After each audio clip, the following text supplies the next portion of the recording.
What if the promise of endless wealth was never meant to be fulfilled, but instead was a trap designed to pull human beings into a place that feeds on greed, anger, and blood? Far from cities and roads, hidden deep within a mountain range where sunlight barely touches the ground, there exists an abandoned gold mine that locals still refuse to name out loud. Long ago, when gold was first discovered there, it was celebrated as a miracle. Men arrived with nothing but worn tools and desperate hopes, believing the earth itself had chosen them for fortune. The early days of the mine were filled with noise and optimism, the constant ringing of metal against stone, laughter echoing through tunnels, and dreams spoken loudly around fires at night. But the deeper the miners dug, the heavier the air became, and soon the mine began to feel less like a source of wealth and more like a living thing watching every movement.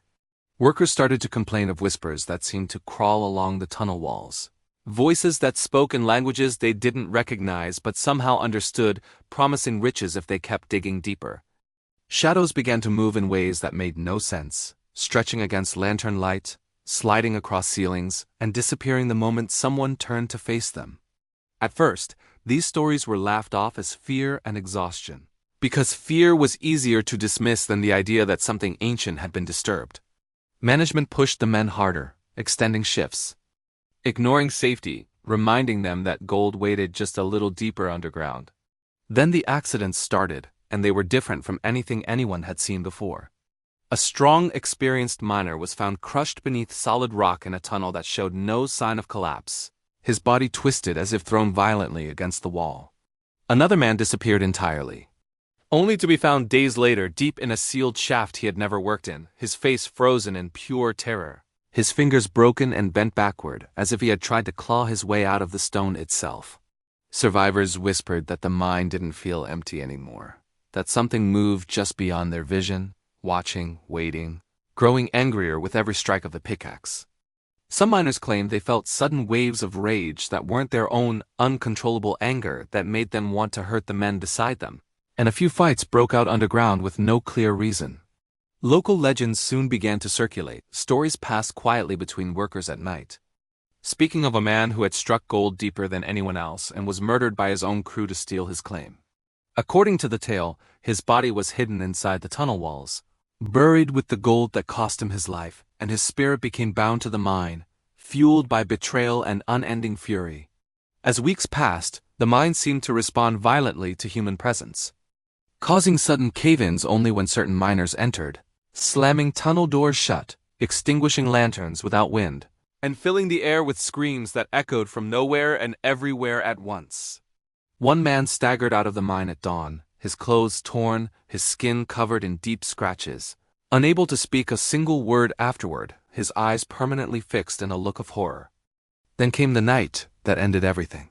A late shift was working deep underground when screams exploded from within the mountain, so loud they were heard far outside the entrance.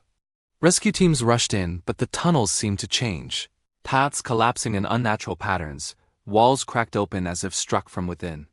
When bodies were finally recovered, they were twisted and broken in ways no normal mining accident could explain.